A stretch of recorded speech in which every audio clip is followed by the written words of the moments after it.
This is the first time I came here, but I have been speaking earlier at the other place, and so I'm very happy to see the new place. Looks good. And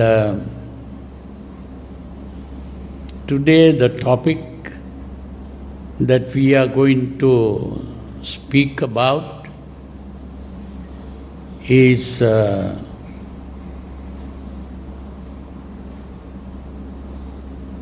part of philosophy. When we talk about philosophy, there are different topics under which we talk about philosophy, especially when we study Western philosophy. And the topic that we are talking about is what is called epistemology. There are various other topics like ethics and metaphysics and various names like that. But the kind of thing we are going to talk about today is epistemology. Epistemology is the subject that deals with the question, what is truth?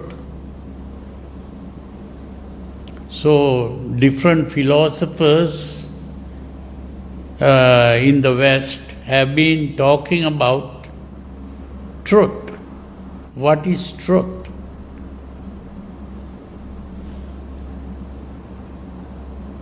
And here, the Buddha, in that particular sutra called the Kalama Sutra, is talking about this same thing. What is truth? Because at that time, some people called the Kalamas. That word Kalama refers to a group of people. And these people came and asked a question. There are many speakers who come to our city or town or village or whatever it is, and talk about their beliefs, what they consider to be truth. And in talking about truth, they always point out that what they say is the truth. And everything that other people say is not truth. So their own version of truth they speak about and condemn the version of other people's truth. So these people ask the Buddha, how do we face this problem? Because different people come and talk about different things and claim that to be the truth. Whom are we going to believe? Whom are we going to accept? So please tell us what to do. That is what people asked. So the Buddha says,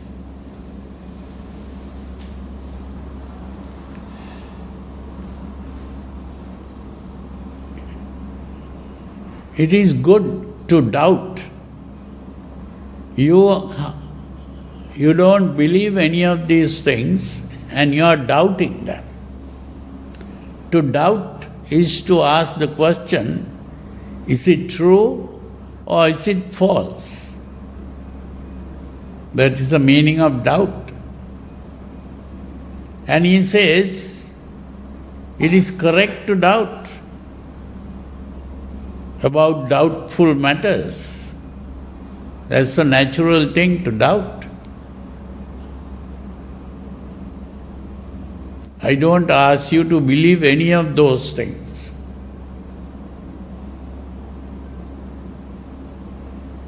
Now today, if we examine the modern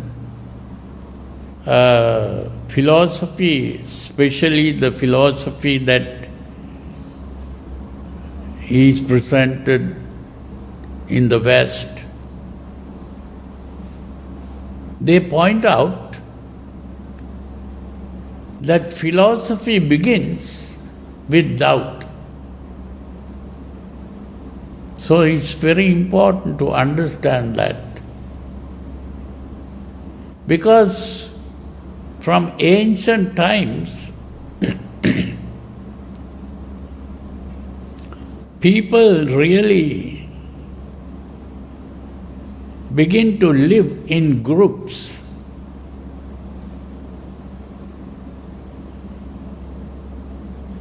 All animals begin to live in groups.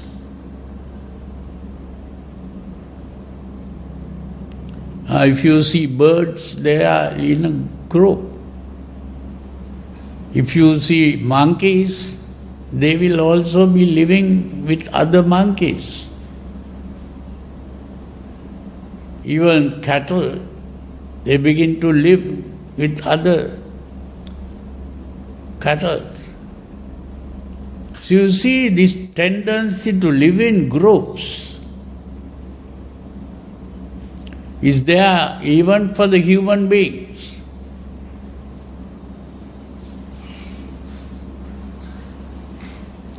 Why do people live in groups?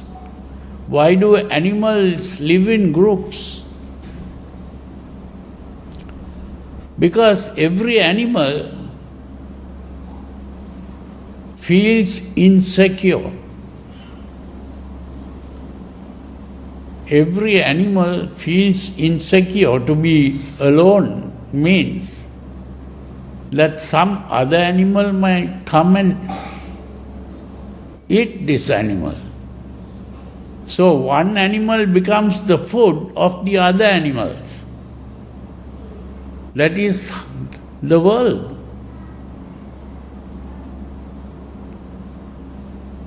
So when they are in groups, at least they can run to the group and get help from the others.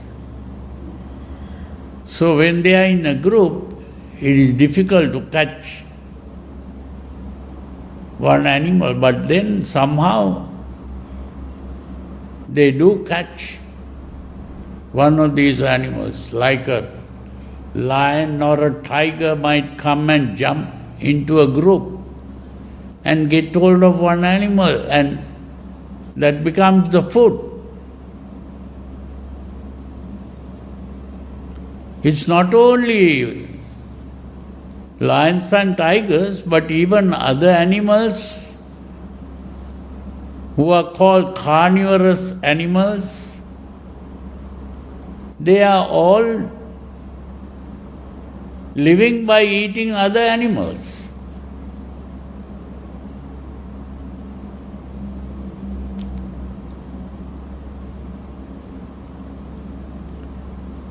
You see, even human beings are like that. Human beings also eat other animals. It's not only animals who do that.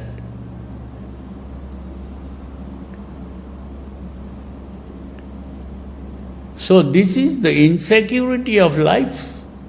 We don't know when we'll be caught.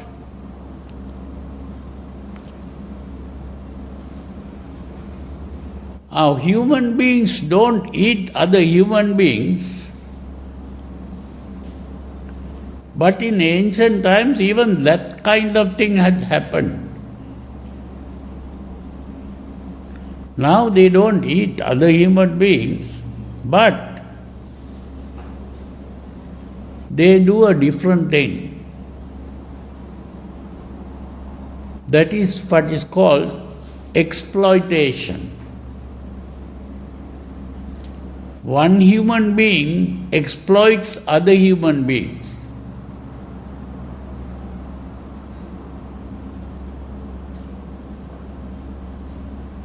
And there are different ways of exploiting even human beings.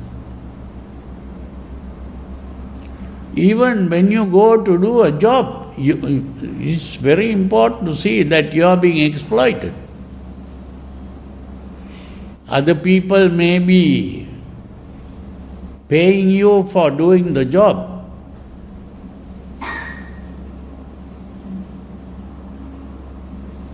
But that payment itself is a way of getting a job done by another person. We use it by what is called exchange.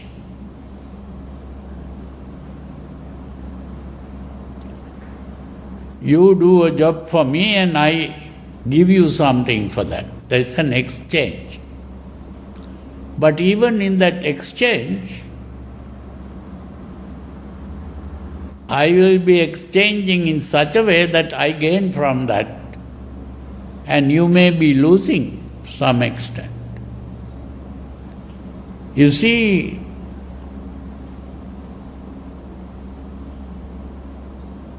this is why some people have different salaries depending on what you do and how you do things.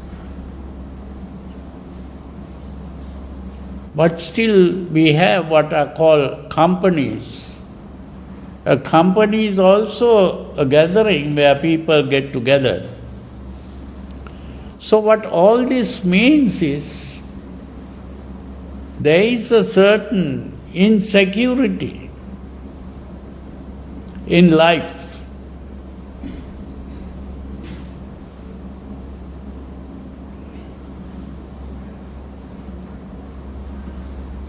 This insecurity is the biggest problem. Every person who is born insecure.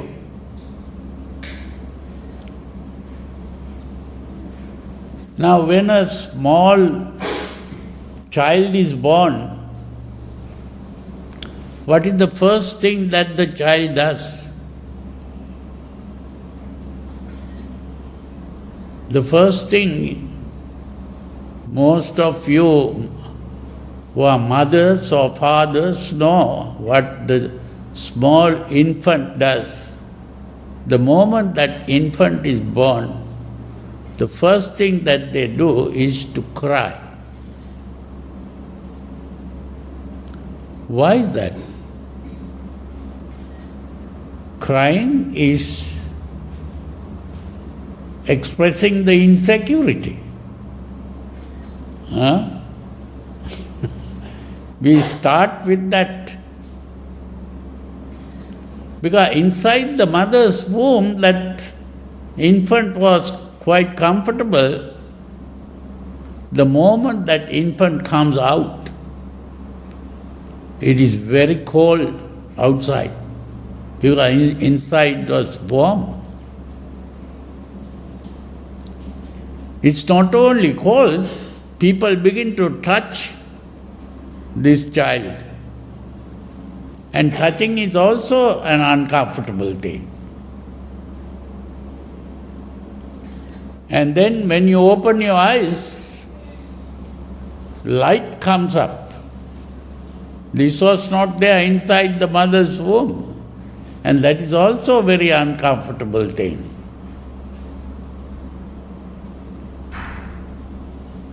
And most important thing, inside the mother's womb,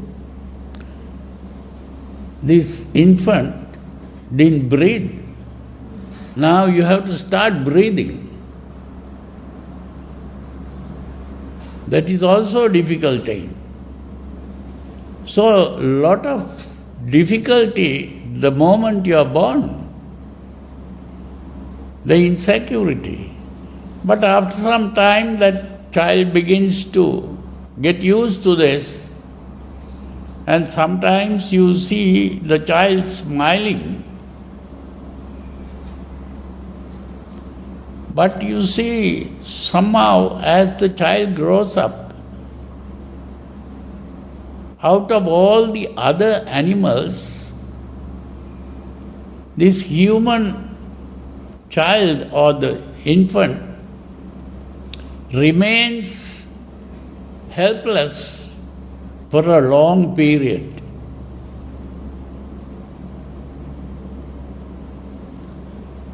Helpless, insecure. And whenever there is any problem, what does that child do? Cry, nothing else. And when the child begins to cry, the mother or the father or any older person might come and help the child. So that is how the child becomes secure. But depending on others, the older people,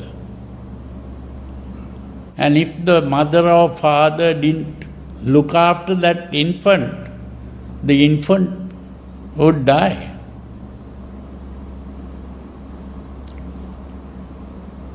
Now this child gradually begins to grow up,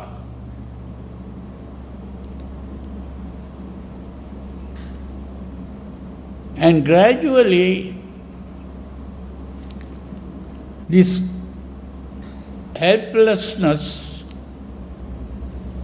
becomes a little less. But still, when it comes to, say, the age of 16, 17, 18, what happens?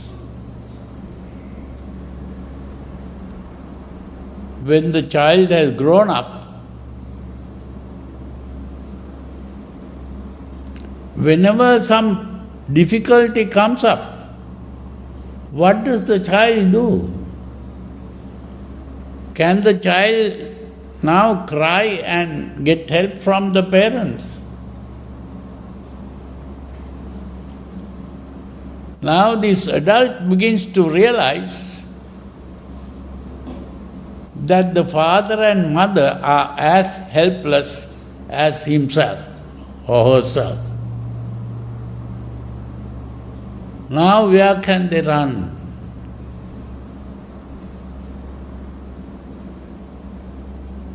Whenever there is a problem, where can they run? There is no place to run.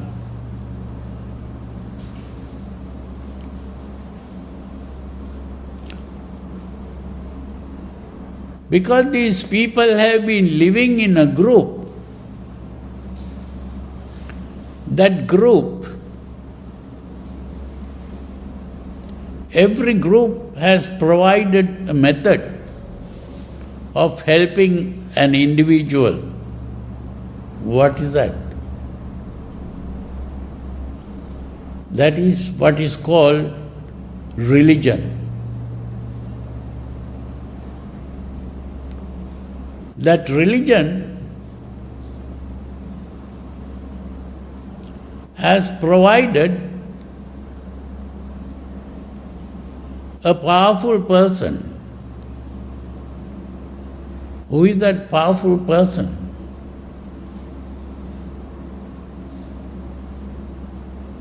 Some might call it God, others might call it Allah, or another person might call devas, or whatever the name is, they are meaning the same thing. It is some kind of supernatural being with supernatural powers. Where the natural power has disappeared, now they are going after supernatural powers. They have never seen this God, but they believe that there is a God like that. Just pray to this God and the God will help you.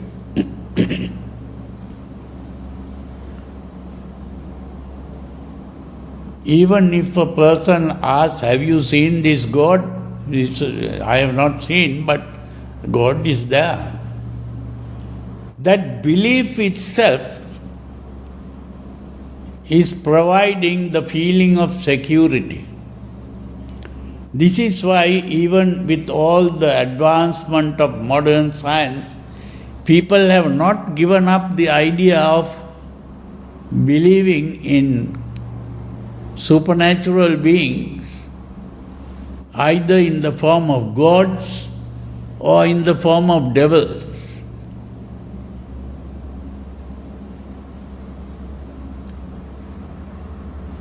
That belief is necessary just to get that feeling of security. That is why they don't want to give up that.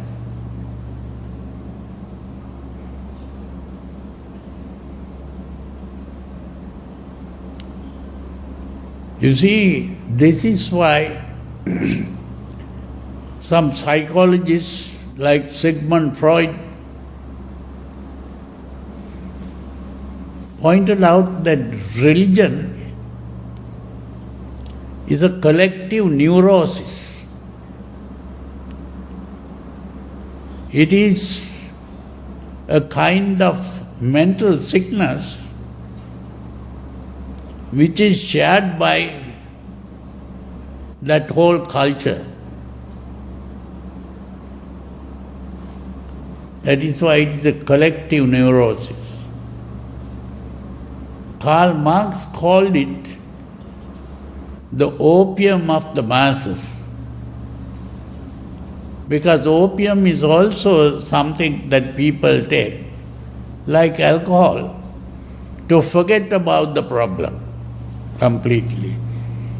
This is what is called an escape. Running away from the problem into a dream world.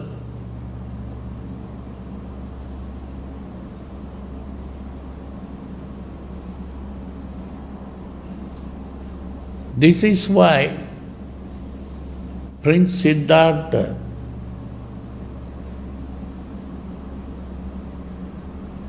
he saw an old man,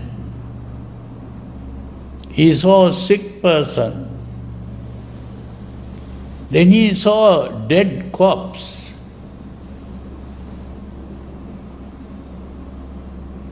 That is how he saw the realities of life.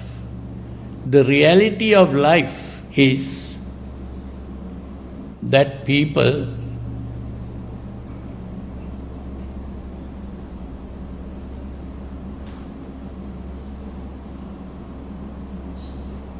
have to face this reality, that every person who is born begins to grow old, fall sick and die.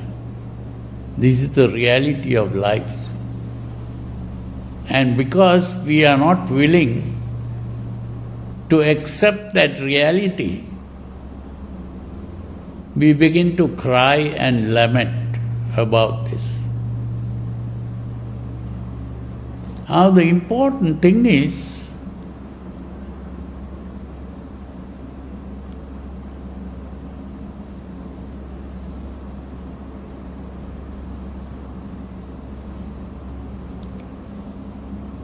we ask the question, is this true or is it false? And so this is why people try to find out the meaning of life.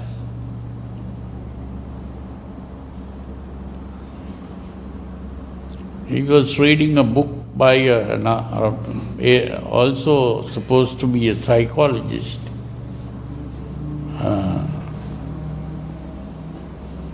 He's writing about the meaning of life. So, but every meaning is some kind of way of thinking. So the question arises, what is the truth? And so, today we are mainly talking about truth. And to understand the truth,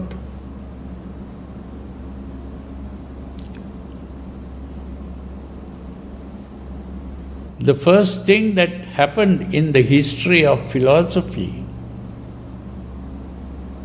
is to make use of the human ability to think. Thinking and using our ability, which is called reasoning. What is it that we call reasoning? We are asking the question, what is the reason for this? That is what is called reasoning. What do you mean by reason? Reason means we are asking for the cause. So people begin to ask, if there is a belief that there is a God to protect us, we can ask, what is the reason for this? What is the reason for believing in God? So this questioning is called reasoning. So the first way to solve this problem, people began to use reason. And so that is what philosophers call rationalism. Rationalism means the use of reason. But the problem is, it is okay to use reason, but using reasoning, different people come to different opinions. The same kind of reasoning you use and you come to a different conclusion. So different people come with different conclusions using reason. So they couldn't come to an agreement. So what happened? These people who began to think began to realize that we cannot arrive at truth by reasoning. So one philosopher said, we cannot arrive at truth by reasoning. The only thing that we can call truth is what we can see with our eyes, or hear with our ears, or smell with our nose, or taste with our tongue, or touch with our body. So we have 5 senses: the eyes, the ears, the nose, the tongue, and the body. So whatever we perceive through the senses, only that is what we can call truth. This is how this thing called science began. Science is based on this. Just by using reasoning, if you come to a point,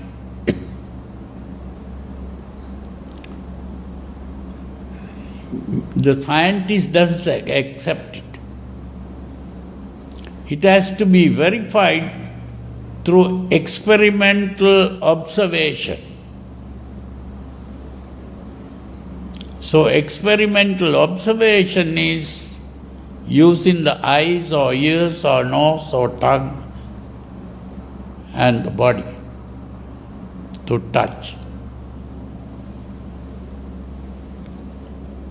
Unfortunately,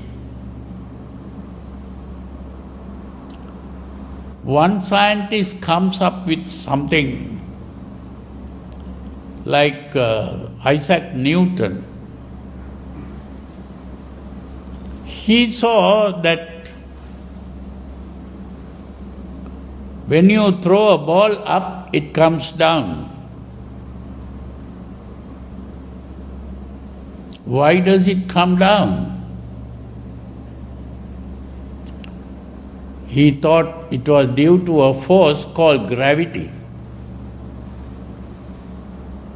There was a force called gravity that attracts things.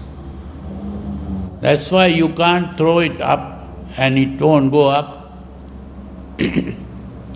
So they thought the best thing is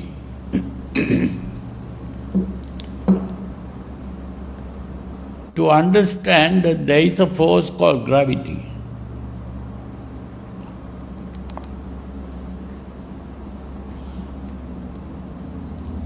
Now that remained accepted by the other scientists for some time, and then came another scientist that we have heard of, called Einstein. He pointed out there is no such thing as gravity. And he brought forward the theory called the theory of relativity. There is no gravity. So that means even through experimental observation, you cannot arrive at the truth. So then people thought, in that case, what we experience through the senses is not the truth. The real truth is outside sensory experience. There must be something outside. So this philosopher called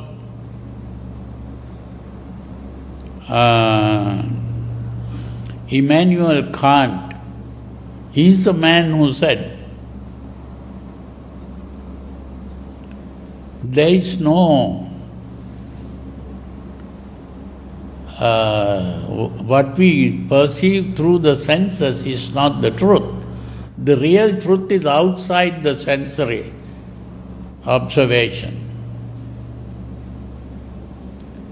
We are not able to see the truth or hear the truth or smell the truth or taste the truth,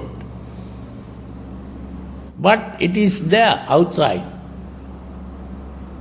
Because there must be something there for us to see.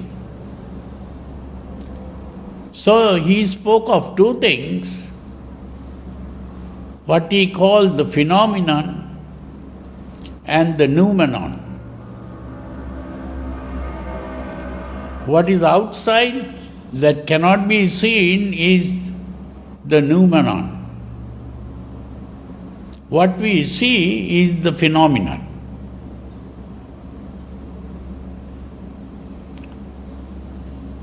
So people began to say the real truth is outside. And that truth was called the transcendental truth. The truth which is beyond experience. The transcendental truth.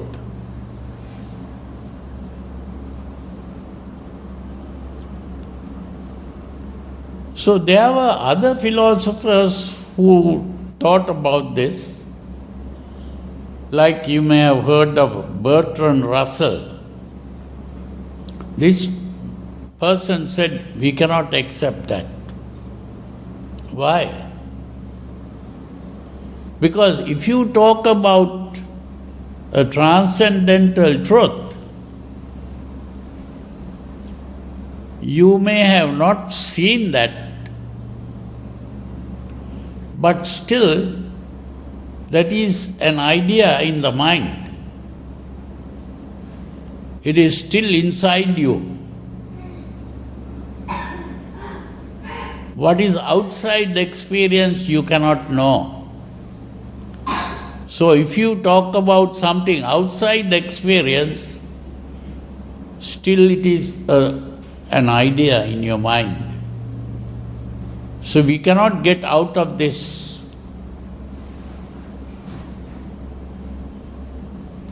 So whatever we talk about is within our experience.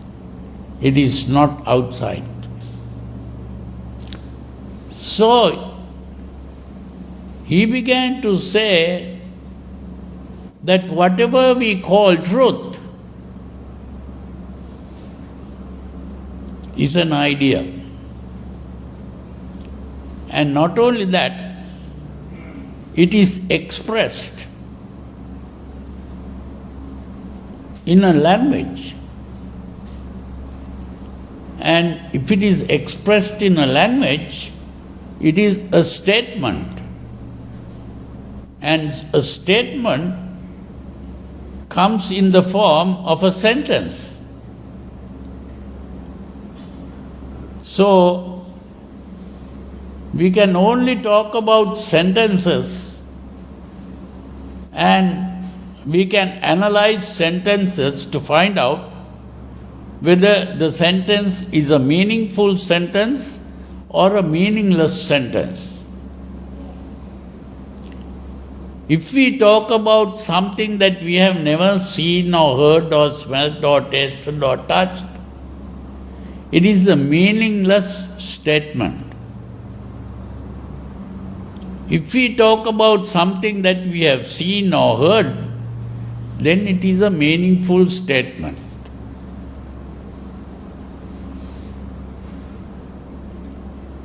So we cannot talk about truth and falsehood. We can only talk about meaningful statements and meaningless statements.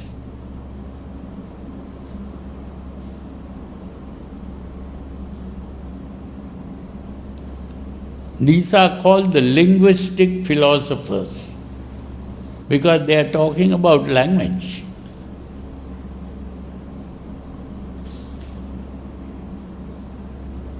Another school of thought came up and said,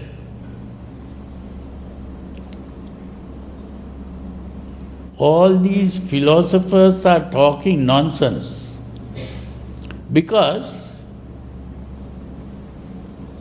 they are trying to go after truth. There is no such thing as truth.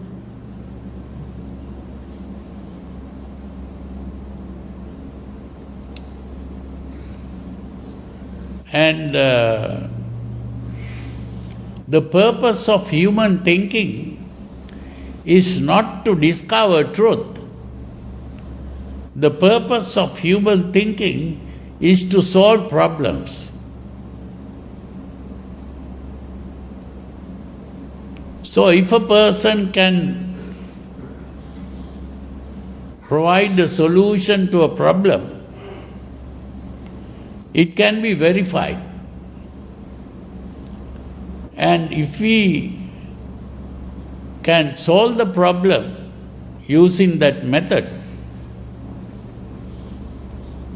then it can be accepted as a true solution. And that solution can be called a truth.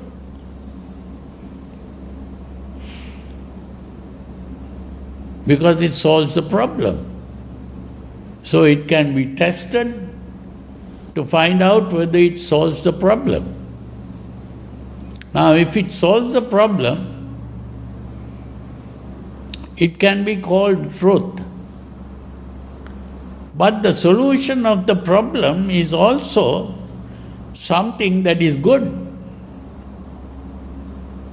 Therefore, truth and goodness is the same thing. Truth is the same thing as good. So you see,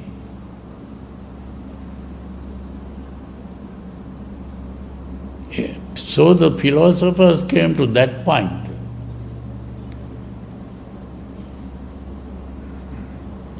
Then another school of philosophy came up and said,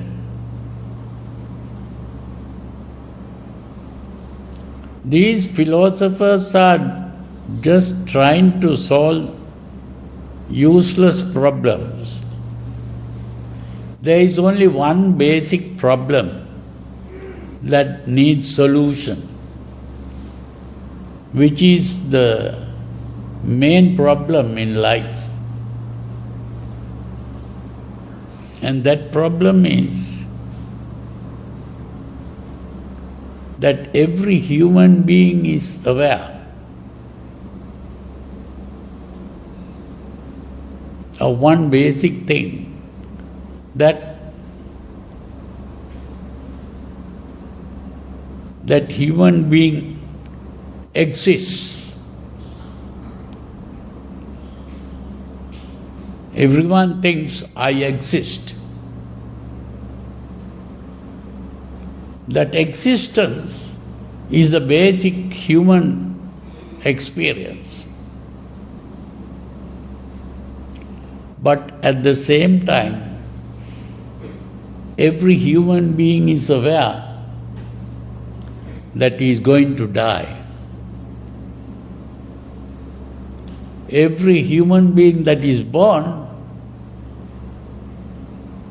will die. And death is not only for old people, even young children die. So death is the sure thing.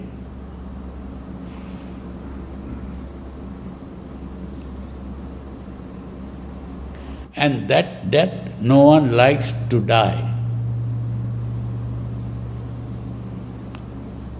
When a child is born, people are happy. But when a person dies, they begin to cry and lament.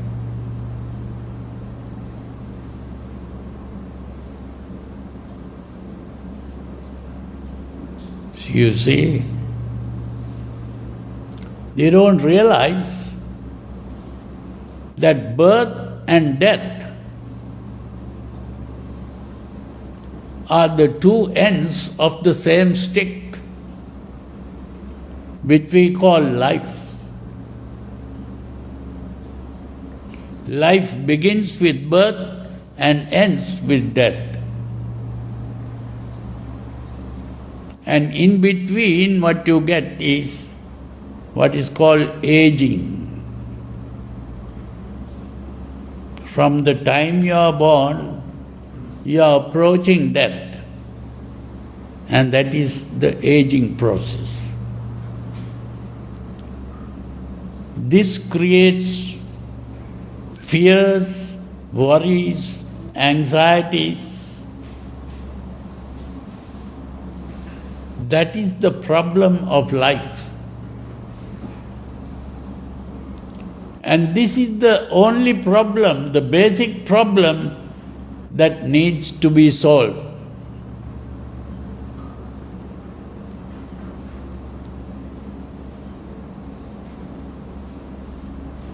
These people, these philosophers who brought up this problem, they were called existential philosophers because their basic thing is the idea of existence. And with the idea of existence comes death and the worries and anxieties, fears that come up with that.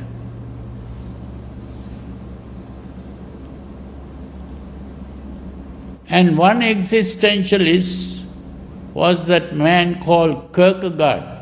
He was a Christian.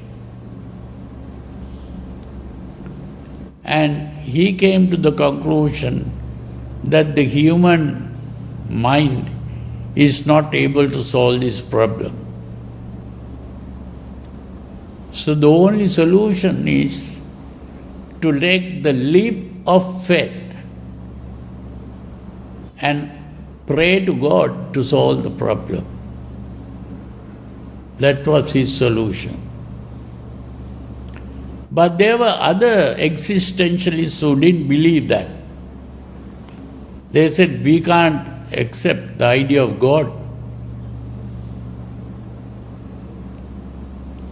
So the only thing is the human being has to solve this problem. But no one was able to solve this problem.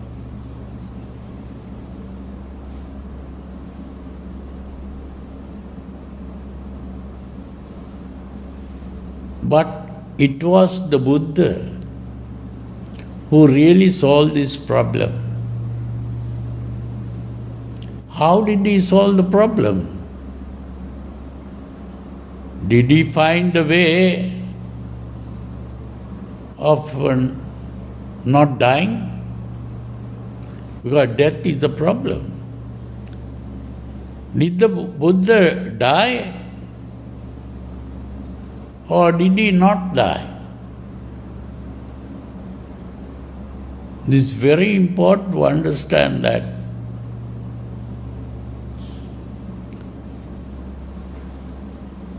No, I put it in very short. What the Buddha pointed out was the mistake is done by the existential philosophers. What is the mistake? Because these philosophers think that they are existing. And the fact is that we are not existing. It is only when we have understood that we are not existing that the problem is solved. Existence itself is a delusion.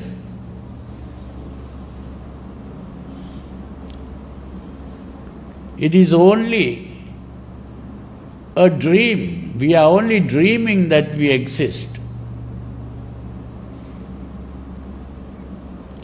We have to awaken from this dream. It is only when we have awakened from this dream that we are existing.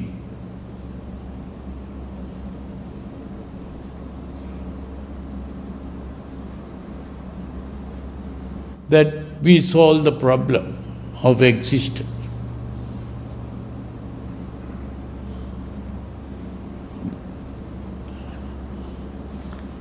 Now, of course, to go into this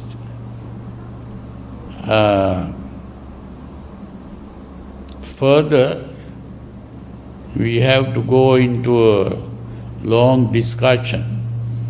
But we get back to the Kalama Sutra Because in the Kalama Sutra, the Buddha is talking about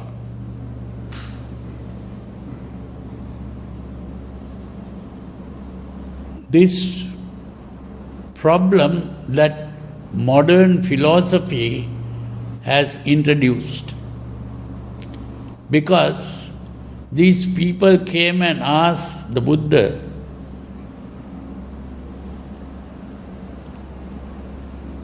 what is the truth? How do we get at the truth? Are we to believe what these people say? So the Buddha started by saying, it is correct to doubt. Because these people pointed out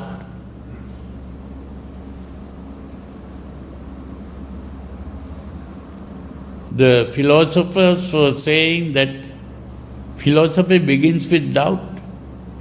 Here the Buddha says, it is correct to doubt. And then he says, don't go by your traditional beliefs. Don't accept what other people tell you. Don't go by what is in the religious books. Don't accept. Don't accept even if it is based on logic and reasoning. Even rationalism is thrown out.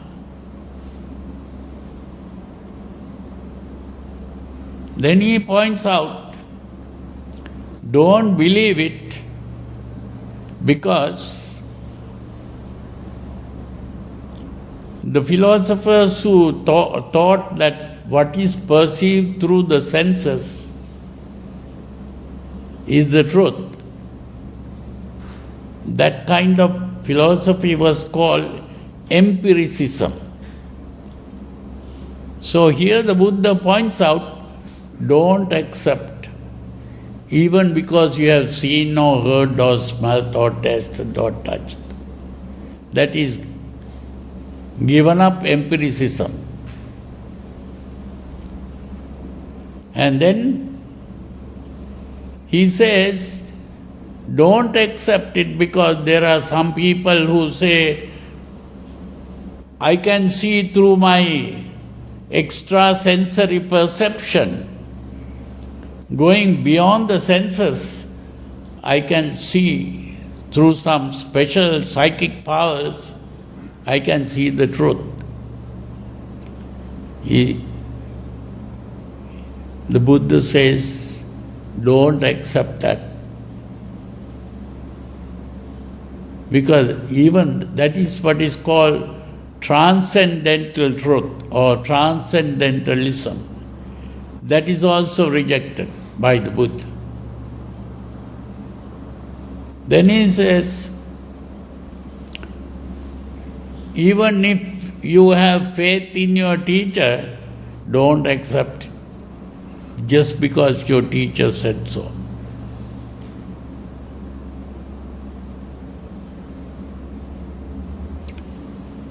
So in other words, he is rejecting all these truths, and then, of course, he says, when you know for yourself that a certain thing is good,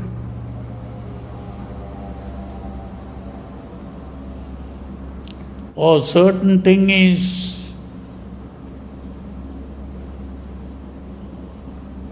the wise thing to do,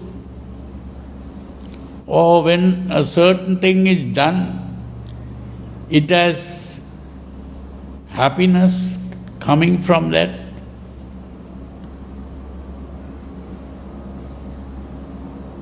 Then go by that. But here There is something very important here. When the Buddha said that,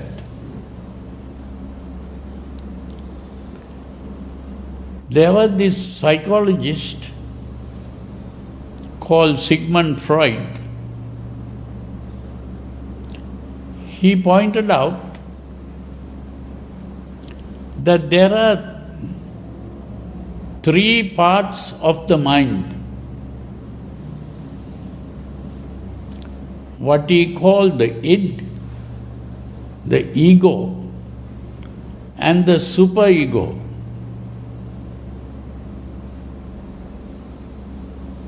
The id is going after pleasure.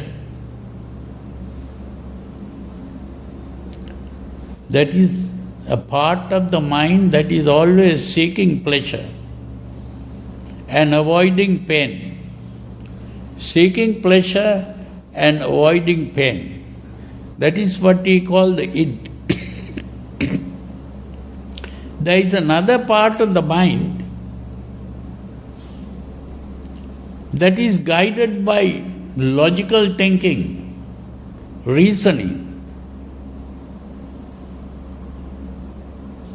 That is what he called the ego. Ego is thinking in terms of logic and reasoning. And there is another part of the mind that is always trying to be good and trying to avoid bad. That is what he called the superego.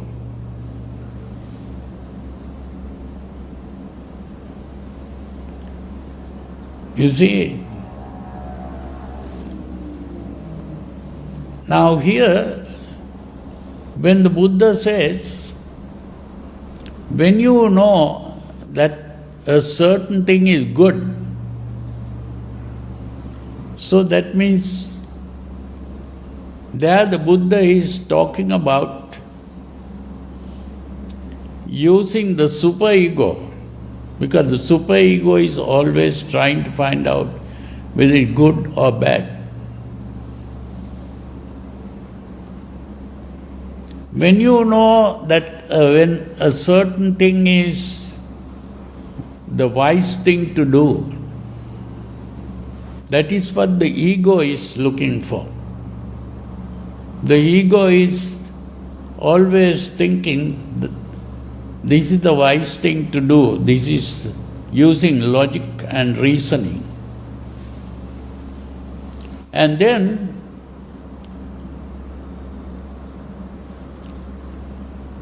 there is this other part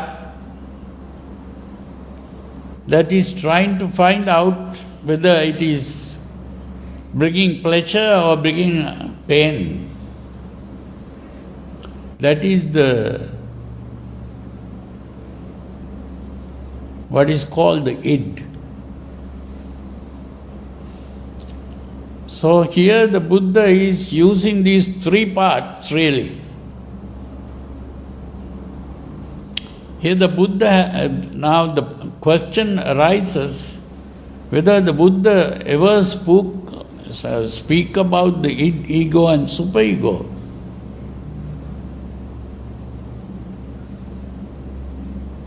The Buddha has been speaking about this, but he never used those words, id, ego and superego, but he used other words.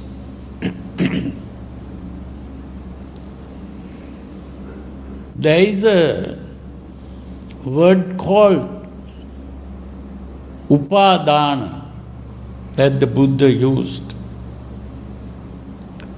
Upadana.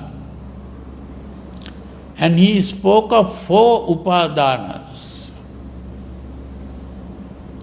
That 4 upadanas is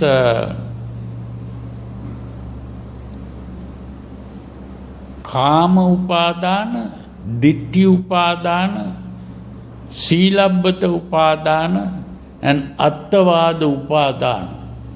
4 upadanas. the Kama Upadana that he spoke of is really. Now, I have to, of course, go into this meaning of the words that I used. Upadana really means Upa-adana. Upa means inside. Apa means outside.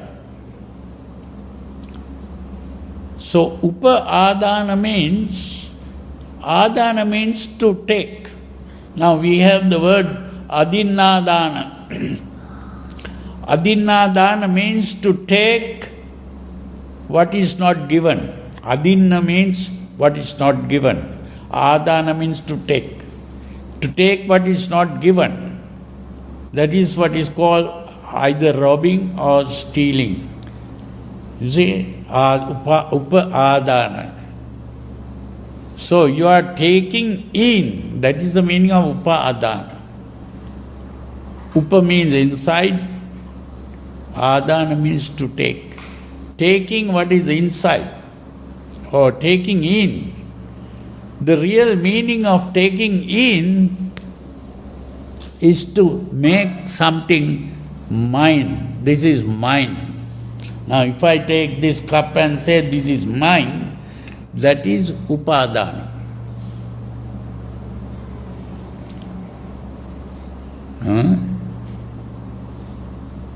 Now,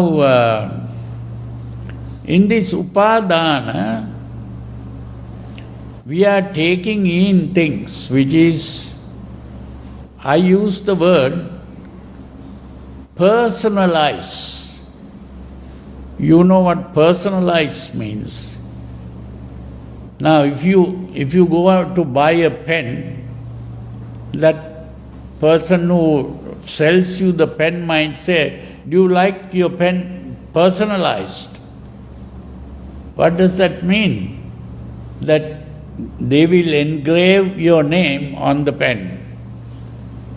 So personalized means ownership, that you own the pen. If your name is personalized, that means you have owned the pen. That ownership is personalized. That is to own something. So Upadana really means, some people translate like clinging or grasping, but it is not just clinging or grasping, it is more than that, is to say, this is mine. You see, and there are 4 things that we personalize. One is, if I have a desire for something, that desire is personalized. This desire is mine. Or if I hate something, this hatred is mine. So we personalize our desires or hatreds. That is personalizing our emotions, really. And then Ditti Upadana means to personalize our ideas, our views. We personalize our views.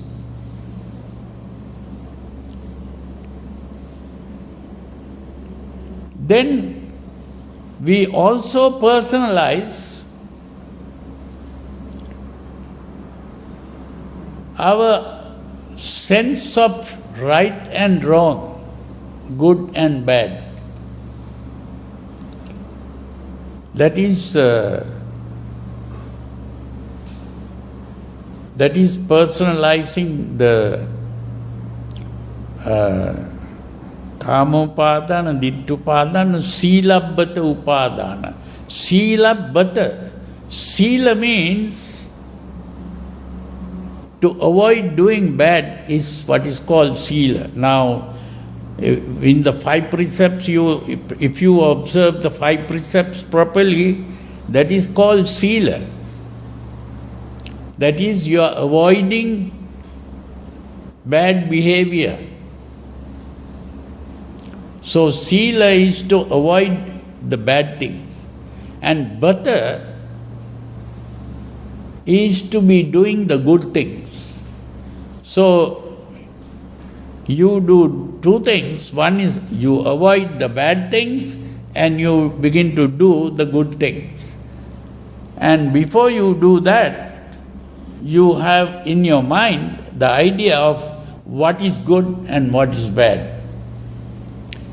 That is the Silabbata Upadana. So in other words, those three things, the personalizing the emotions or the desires and the hatreds, that is what Freud called the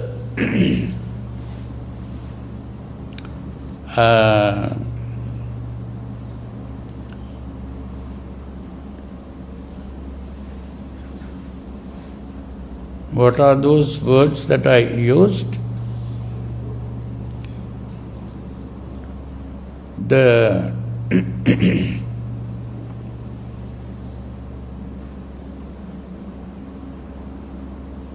the three words are the ego and superego.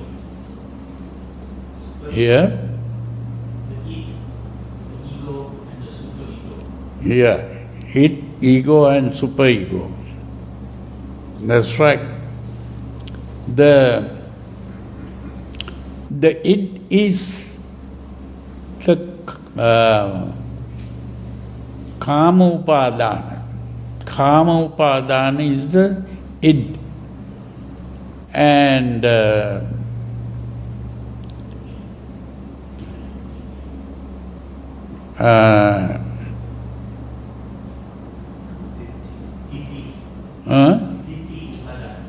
yeah, the id. The ego is the Ditti Upadana. And the superego is the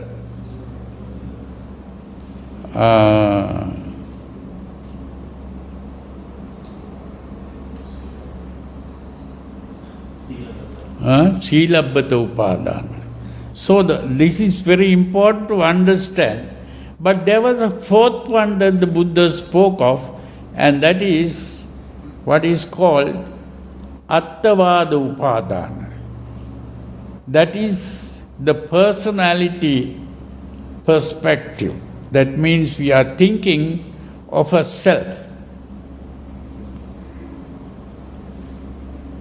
Now, this is going too much into Freudian psychology, but is good to know it. The important thing is that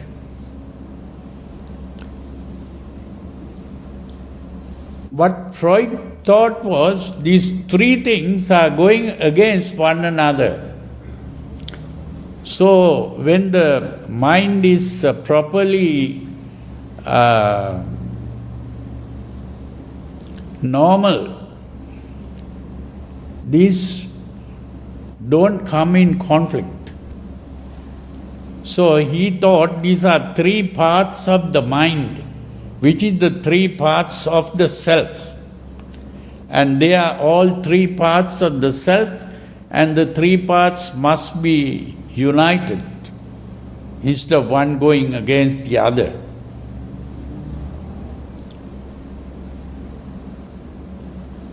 But what the Buddha pointed out was, these three parts are not parts of the self, because there is no such thing as self. So you have to give up these three things.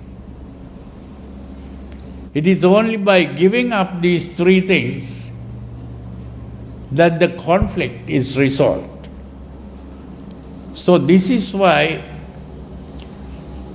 although the question was about what is truth, but here the Buddha pointed out that this is not even a philosophical problem, this is really a psychological problem. So from philosophy, the Buddha brought the people into psychology and also connected with ethics, the idea of good and bad. So this is, of course, a long thing to explain this properly. I only explained it in a very short way. So the important thing is that ultimately the real teaching of the Buddha is that he is not talking about a truth. There is no truth in the world. There are only views in the world. Now there is another sutra which is similar to this Kalama sutra. This is, in this sutra, again another group of people asked the same question from the Buddha. But there the Buddha answers in a different way. He says, Ekang hi satchang na dutiya matti yasming phajano vivade phajanam. Now, here what the Buddha is trying to say is, if there is only one truth in the world and there is no second truth, there will be no conflict between people if there is only one truth. But different people think in different ways and they bring out different ideas as truth. This is why there is so much conflict in the world. Then he says, Naheva satchani bahuni nana anyatra sanyani nichani loke takkancha ditti supakappetva satchang musati dvaya dhamma mahu. What this means is, there are no many truths in the world. There is only what is called sanya. Sanya means what you perceive through the senses. That is all that you have. But people begin to use these perceptions and build views using logic. And by doing so, they talk about two things called truth and falsehood. And there is no such thing as a truth and falsehood. We can only talk about what we perceive through the senses. That's what he's saying. So the only thing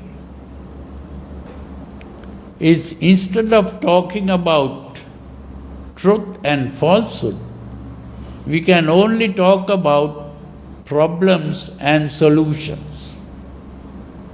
That is what, and that problem is what the Buddha called dukkha.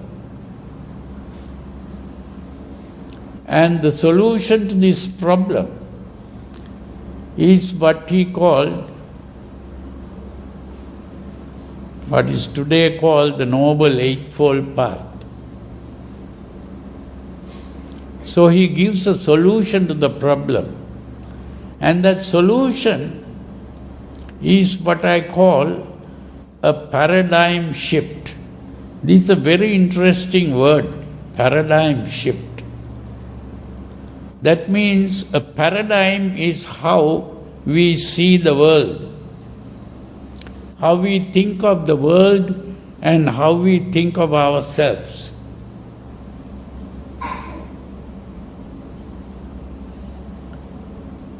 And that way of thinking is producing this problem.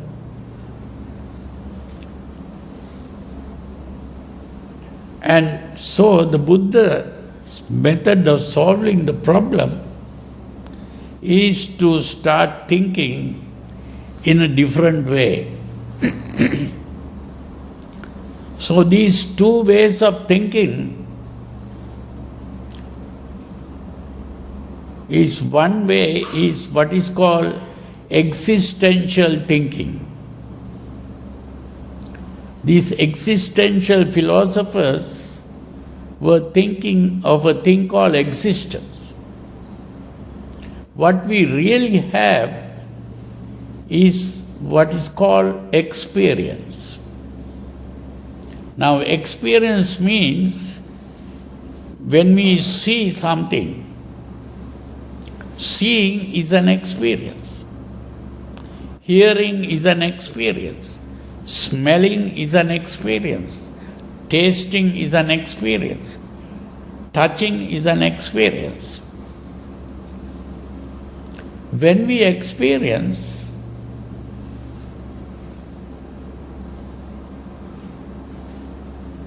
there are two parts we create.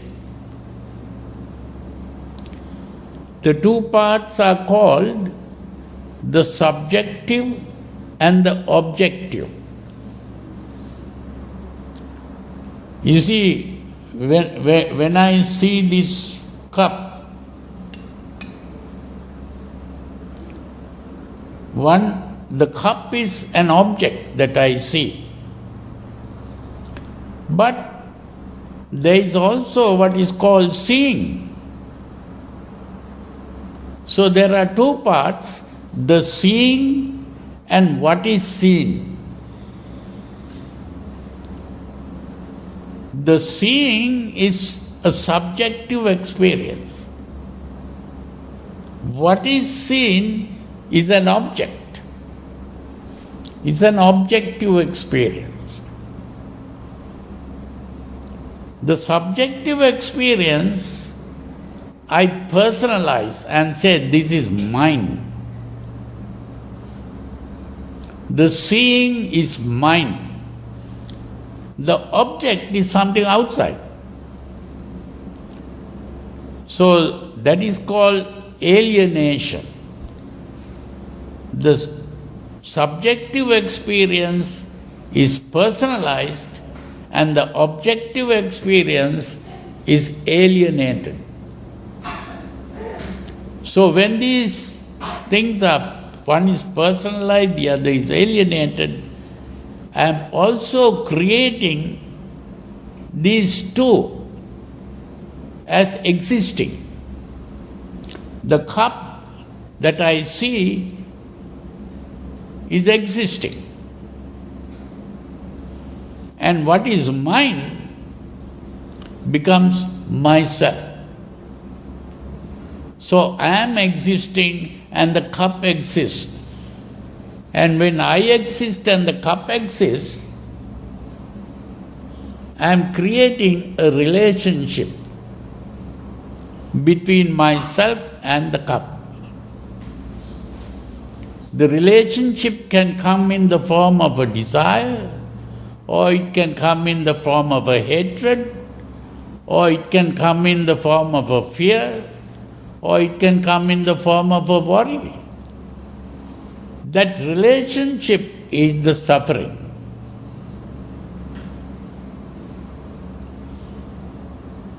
So,